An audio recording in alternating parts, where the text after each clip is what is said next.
Let's start the movie.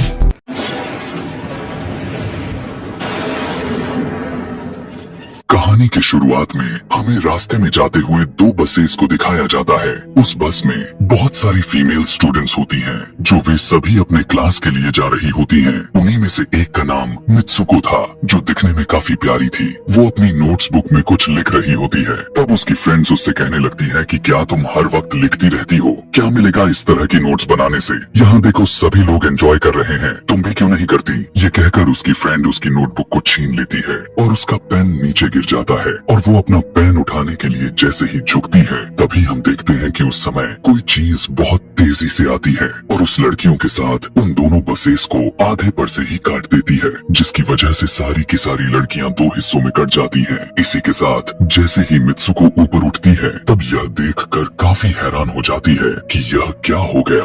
अब क्योंकि वो नीचे पेन लेने के लिए झुकी थी, इसीलिए बच गई थी। यह देखकर बहुत ज्यादा डर जाती है और बस से उतरकर भागने लगती है। यहाँ पर हमें पता चलता है कि इन सभी को काटने वाली चीज कुछ और नहीं बल्कि हवा ही थी, जो सभी को काट रही थी। यह हवा अब मित्सुको के पीछे भी पड़ जाती है। यह देखते हुए मित्सुको चिल्लाते हुए काफी तेजी से भागने लगती है। भागते समय उसे आगे चार लड़कियां और भी दिखाई देती हैं और वो उन्हें झुकने के लिए कहती हैं, लेकिन काफी देर हो चुकी थी। वो हवा उन्हें भी आधे पर से काट कर चली जाती है। लेकिन उनमें से मित्सुको एक लड़की को बचा लिया था कि तभी इन्हें कुछ साइकिलिंग करते हुए लड़कियां नजर आती हैं, जो कहीं पर जा रही थी। उन्हें भी ये बचाने की कोशिश करती हैं, लेकिन वो हवा उनके साथ भी वही करता है जो अभी इनके दोस्तों के साथ हुआ और इसी दौरान वो लड़की भी मारी जाती है, जिसे अभी उस अदृश्य चीज से बचाया था। अब वो यह देखकर काफी डर जाती है और वो इधर उधर भागने लगती है। आगे हम देखते हैं कि मित्सुको जब एक नदी के पास जाती है, तो वो यह देखकर हैरान हो जाती है कि उस नदी में भी पहले से बहुत सारी डेड बॉडीज पड़े हुए थे, जिसने हवा ने यानी उस अदृश्य चीज ने काट दिया था। वहाँ से वो एक डेड बॉडी के कपड़े लेकर चेंज कर लेती है। अगली सीन में हम देखते हैं कि मित्सुको चलते चलते एक स्कूल में पहुँच चुकी है, जहाँ पर और भी बहुत सारी फीमेल स्टूडेंट्स थीं। उनका यूनिफॉर्म मित्सुको के यूनिफॉर्म से काफी डिफरेंट था। यानी यह भी था कि वो तो उनके स्कूल के स्टूडेंट तो नहीं थी कि तभी एक लड़की मित्सुको के पास आती है और उससे कहने लगती है कि तुम कैसी हो। दरअसल देखा जाए तो वो लड़की उसकी बेस्ट फ्रेंड थी, लेकिन मित्सुको उससे पूछती है कि क्या तुम सच में मेरी बेस्ट फ्रेंड हो, क्योंकि उसे कुछ भी समझ में नहीं आ रहा था कि उसके साथ हो क्या रहा है। वो काफी सदमे में थी। यहाँ पर हम यह भी जान पाते हैं कि मित्सुको और उसकी बेस्ट फ्रेंड काफी ज्यादा एक दूसरे को प्यार करती हैं कि तभी वहीं पर तेज हवा चलती है और मित्सुको डर कर बिल्डिंग के अंदर चली जाती है। उसकी बेस्ट फ्रेंड को कुछ भी समझ में नहीं आ रहा था कि ये हो क्या रहा है। वो मित्सुको से पूछने लगती है कि तुम इतना ज्यादा कांप क्यों रही हो और इतना ज्यादा डरी क्यों हो, तुम्हें हो क्या गया है। तब मित्सुको अपने बेस्ट फ्रेंड को सब कुछ बता देती है कि किस तरह से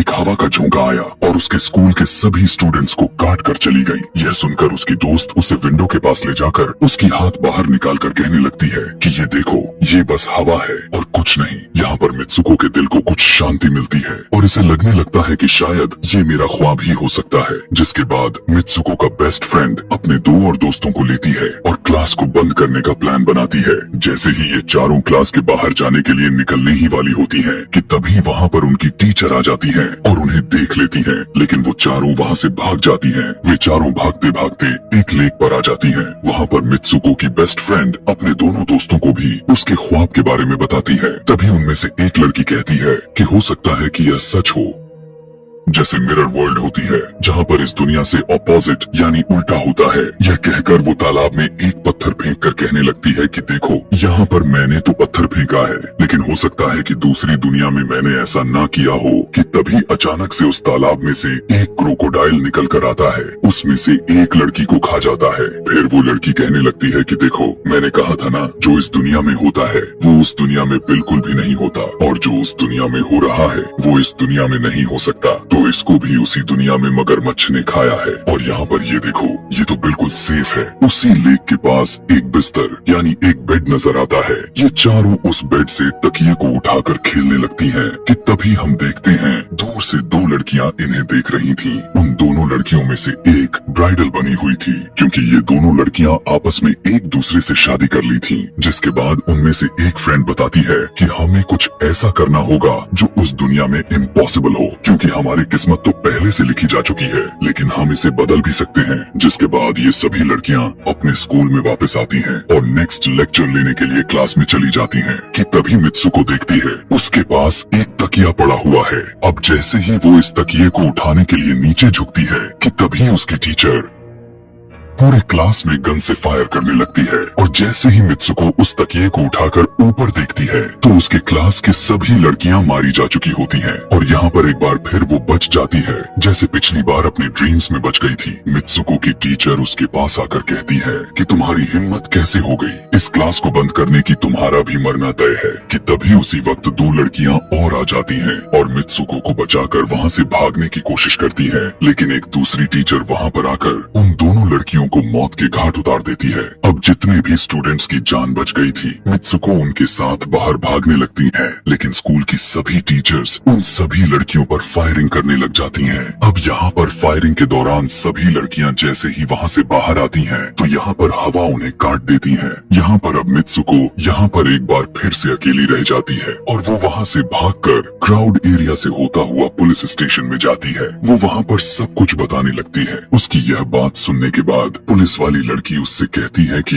लेकिन तुमने स्कूल वाली कपड़े तो नहीं पहने हुए हैं। और जब वो उसके सामने एक मिरर को रखती है तब मित्सुको उस मिरर में देखती है कि वो तो एकदम से बदल गई होती है और लोग उसे मित्सुको के नाम से नहीं बल्कि उसे किसी और नाम से बुला रहे थे। यहाँ पर हमें पता चलता है कि उसकी शादी होने वाली थी। तब वही पुलिस ऑफिसर उसे उसकी शादी के लिए लेकर जाती है। यह देखकर आसपास के लोग उसे कॉन्ग्रेचुलेशंस दे रहे थे। अब जैसे ही वे सभी उसे लेकर चर्च पहुँचते हैं तो मित्सुको को बेस्ट फ्रेंड भी वहीं पर मौजूद होती है। मित्सुको उससे पूछने लगती है कि यह सब मेरे साथ क्या हो रहा है। तब उसकी दोस्त उससे कहती है कि अभी खामोश रहो, हम अभी किसी के कंट्रोल में हैं। बस जैसा मैं कहूँ तो तुम वैसा ही करो। और यह कहते हुए वो उसका वेडिंग ड्रेस पहनाती है और उसे वहाँ जाने के लिए कहती है। अब जैसे ही वो अपनी मैरिज सेरेमनी के लिए आगे बढ़ती है तो वहाँ की सभी लड़कियाँ उसका मजाक उड़ाने लगती हैं। यह देखकर उसकी बेस्ट फ्रेंड एक एक करके सभी को मारना शुरू कर देती है। जिसके बाद जैसे ही मित्सुको आगे बढ़ती है तो उसके ग्रूम की जगह एक ताबूत खड़ा हुआ नजर आता है।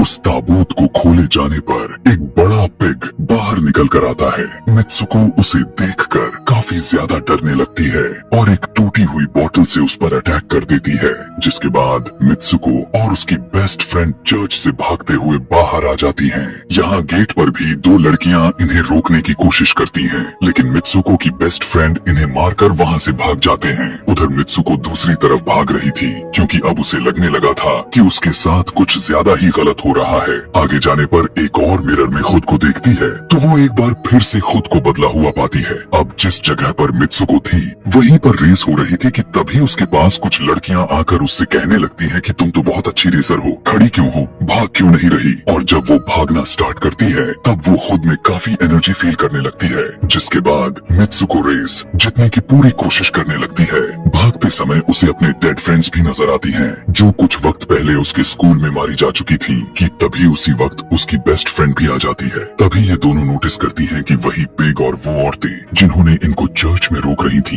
वो सभी इन्हीं के तरफ आ रही थी। भागते समय कुछ लड़कियां मित्सुको से कहने लगती हैं कि इस दुनिया से बाहर चली जाओ। इसके बाद हम आगे देखते हैं कि मित्सुको भागते भागते एक सुनसान अंधेरी जगह पर आ जाती है। वहीं पर कुछ स्टूडेंट्स नजर आती हैं जिन्होंने यूनिफॉर्म पहना हुआ था। वो सभी लड़कियां मित्सुको से कहने लगती हैं कि हम सभी मरे हुए हैं और तुम्हें भी मार देंगे। लेकिन तभी मित्सुको की बेस्ट फ्रेंड वहाँ पर आकर उस लड़की को मारकर वहाँ से मित्सुको को भगा ले जाती है। मित्सुको की बेस्ट फ्रेंड उसे अपना नाम जोर जोर से पुकारने के लिए कहती है, जिस पर मित्सुको अपना नाम जोर जोर से लेने लगती है। इसी के साथ मित्सुको अपना असली रूप में वापस आ जाती है। उसकी बेस्ट फ्रेंड उसे अपना हाथ दिखाते हुए कहती है कि प्लीज मेरे हाथ में जो वायर लगी हुई है उसे बाहर खींच दो ताकि मैं इस दुनिया से बाहर जा सकूं। लेकिन मित्सुको को डर भी था कि कहीं यह वायर खींचने से उसकी जान न चली जाए। और क्योंकि मित्सुको अपने बेस्ट फ्रेंड को काफी ज्यादा प्यार करती थी इसलिए वो ऐसा नहीं करना चाहती थी। लेकिन ज्यादा उसे फोर्स करने पर वो उसकी वायर्स खींच देती है।